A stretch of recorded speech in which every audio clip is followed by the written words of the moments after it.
sei? Siamo... dobbiamo guardare questo adesso, la scienza della paura. Anche adesso si vede ancora di più che sono... Guarda, c'ho tutto il naso proprio rosso, che palle. Vabbè, comunque posso partire? Ci sei?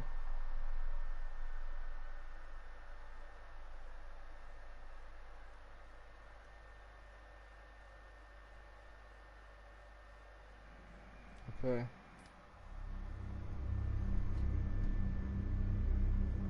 Until Dawn is a game that's full of horror, and one of the things we decided to do early on was to take a scientific approach to how scary it was. So we did experiments on people and we measured their responses to the game. We've created a test area. It's as close to a home setup as we can get it. We've recruited ordinary people to play the game and we've left them to play it on their own. You're turning the light off.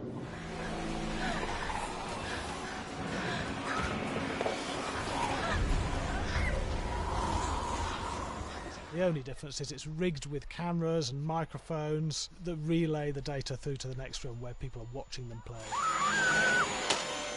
Bracelet here we use for biometric testing. It measures the player's emotional response. It's called a galvanic response sensor. It makes contact with the user's skin and it measures the electrical conductivity across their skin. It's the same principle as an old-fashioned lie detector. When you're stressed, you sweat a little, very sensitive, and picks up tiny changes. So vabbè, grazie al feeling anxious cazzo. or scared. That data's fed back to a testing team. It comes through as a graph.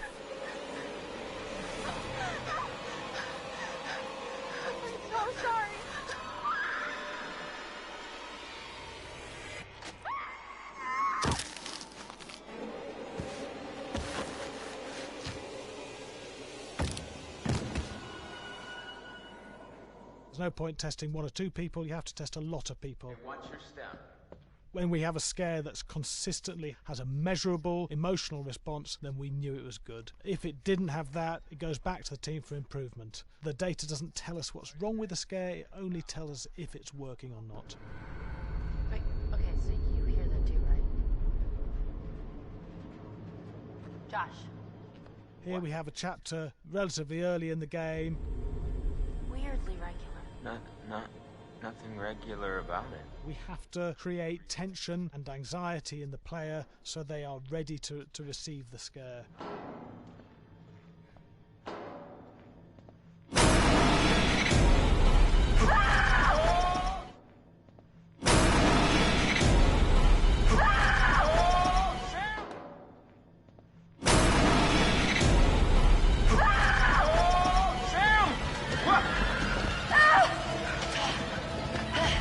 Give the player time to recover, to cool down, to calm down, and then start building.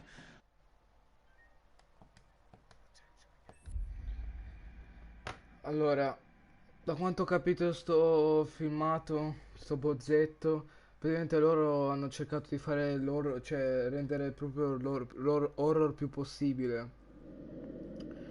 E se hai visto, devo dire, hai detto cosa ha detto? Ha detto che se una scena non faceva spaventare quelli che giocavano, lo mandavano di nuovo al team per cercare di farla ancora più spaventosa.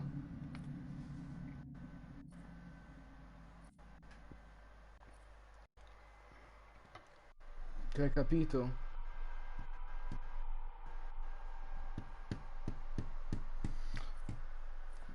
Comunque a me, secondo me 1000 pagine non è così interessante. Voglio vedere questa colonna. Ma la colonna sonora è figa. L'hai sentita, no? Anche ieri quando l'abbiamo finito, che è iniziata la colonna. È figa la colonna sonora. Cioè, lo penso solo io sta cosa.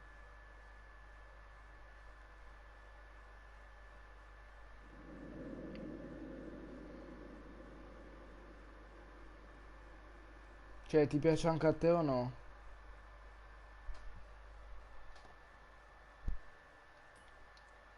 Per vedere solo un po' com'è, poi al massimo torniamo indietro. Yeah, fast and violent. That's what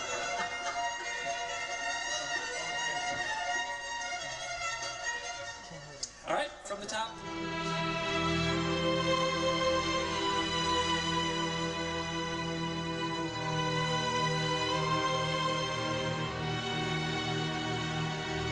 Ma?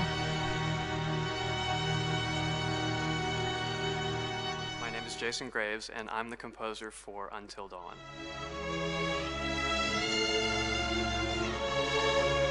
Ma non era così.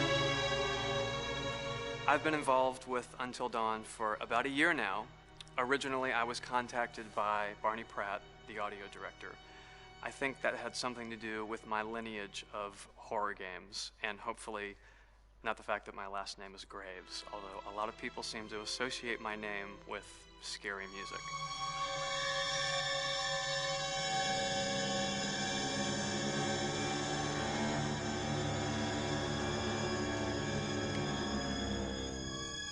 One of the things that was really exciting about working with Barney and the team at Supermassive is they really wanted something unique for the music. They wanted the music to stand out and be a character on its own in the game.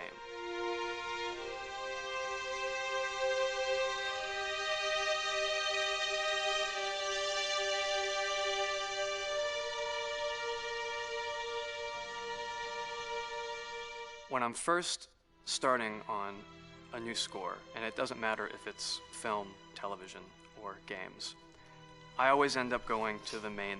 Vabbè, abbiamo capito, cioè nel senso, adesso non è che dobbiamo sentire tutto quello che dice. Intanto sto qua, è stato lui a fare tutte le... Però io voglio vedere dallo studio dello schermo, vediamo come hanno fatto, perché già vedo qua Chris, sembra Chris questo. Vediamo, questo sembra interessante. My name is Will Biles, Executive Creative Director of Until Dawn. The first part of getting a believable facial performance in-game is to capture, topographically, the actor's range of emotional expressions as separate versions of the same head. Every tiny nuance gets digitized and merged, effectively creating a model that can recreate every facial movement that the actor makes. Once the topography has been recorded, the actor's performance itself can be captured by using a predetermined set of marker points drawn precisely on the face and a high-def helmet cam, wirelessly linked to capture devices. The camera is the small box where it looks like the microphone should be. Outro Sam. Mark. It records in high def the movement of the dots throughout the performance that will drive the expressions captured earlier. Unlike other systems, this form of capture is far less lossy because there are fewer interpretations between performance captured and performance rendered finally in-game. The audio is also recorded via two separate lavalier mics attached to the helmet.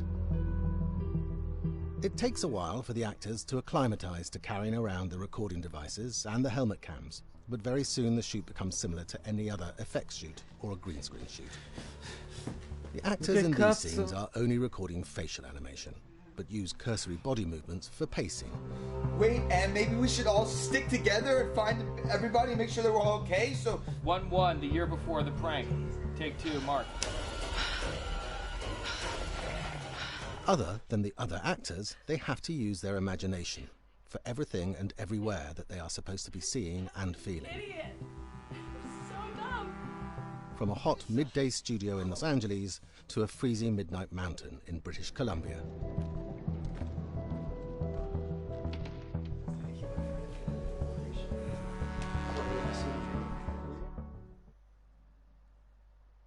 Ah, già finito, perché è la parte 1.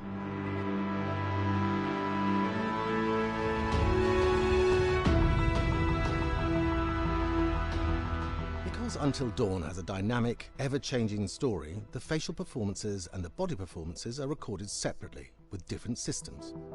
Ma minchia, figata però. Chissà però quanto cazzo è difficile farlo.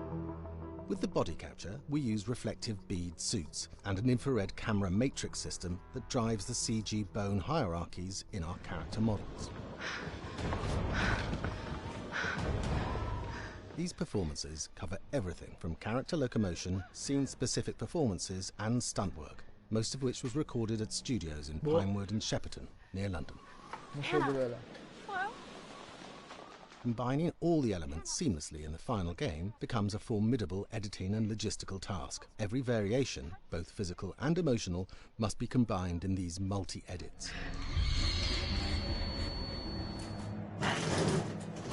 scaffolding props have to stand in for the sets, because the hundreds of infrared cameras have to be able to see all of the reflected beads on the actor.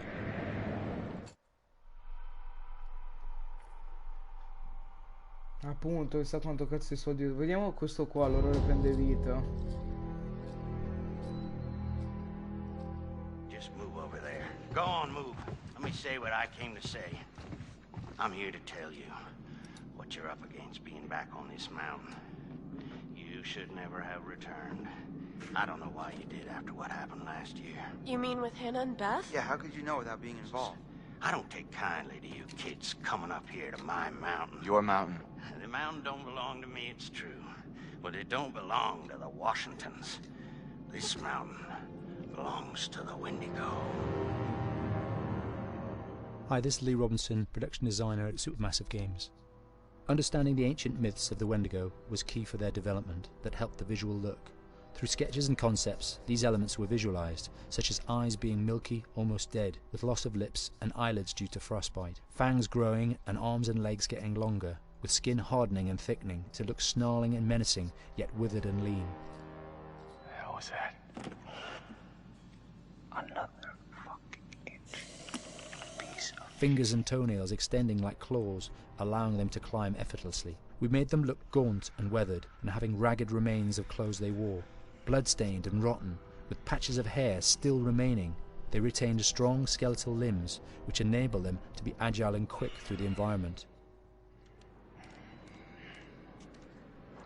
Where are you? My name is Jamie Gallipo, animation director at Supermassive.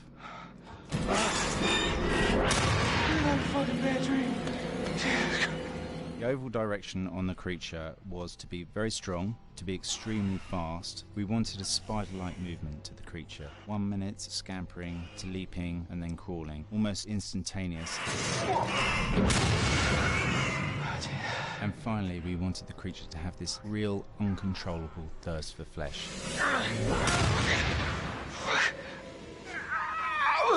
From a sound design perspective, the Wendigo is a real challenge. For the main vocalisations of the Wendigo, we used our own vocalisations, various different animals from the exotic to the farmyard, various plugins and processes to gel these sounds together and keep a human resonance behind that voice, telling the backstory of the Wendigo.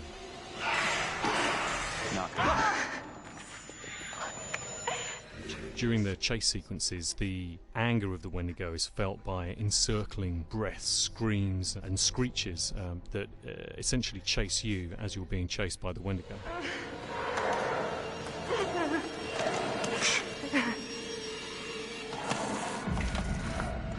We would layer them up in a multitude of layers, sometimes 15, 20 sounds playing at the same time, to build up the vocalizations for this fearsome creature which is always in attack mode, hyperactive and chasing you throughout the game.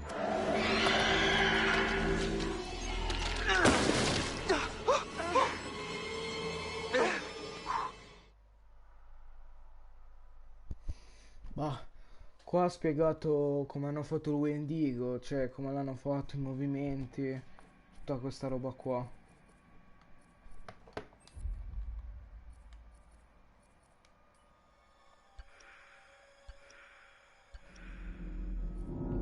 Ma come cazzo è possibile che ci manca? Guarda quanti totem ci mancano ancora. 1, 2, 3, 4, 5, 6, 7, 8, 9, 10, 11, 12. C'è ancora 12 totem ci serve. Cioè, come è possibile così tanti?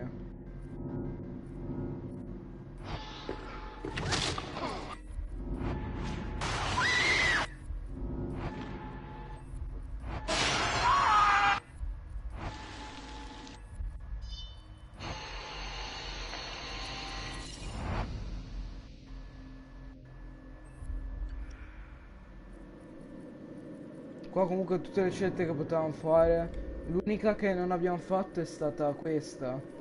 Qua vedi, Matt appoggia il piano di Emily, raggiunge e chiedere aiuto. L'altra mi sa che era di no. Qua anche ci manca uno, qua invece abbiamo fatto tutto.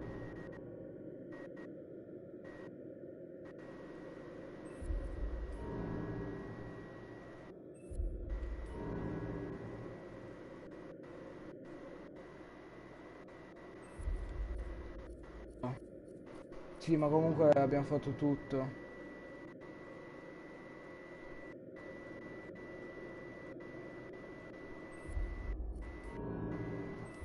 Cioè, per due cose.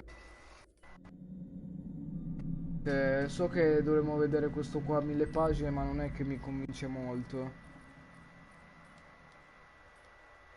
Cioè, quindi nulla, cioè, perché con soldi down ormai abbiamo finito, cioè non abbiamo più nulla da fare.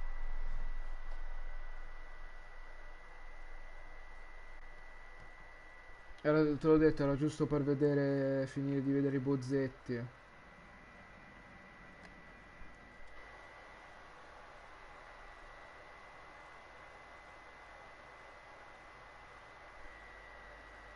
No, aspetta un attimo, so che ci sono. Ma te ci sei comunque, vedo che non scrivi più.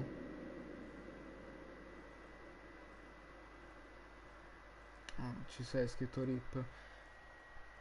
Allora, fidati di me, so che comunque è mezzanotte e mezza, fidati di me, vai un attimo su WhatsApp, aspetta giusto 2 minuti che ti mando una cosa, però rimani su WhatsApp, sennò che se c'è il rischio che se esci poi si bugga e non ti arrivano. Un secondo, cioè sì, vabbè, un secondo, ti ho detto 2 minuti massimo, il tempo che si faccio sta cosa. Un attimo.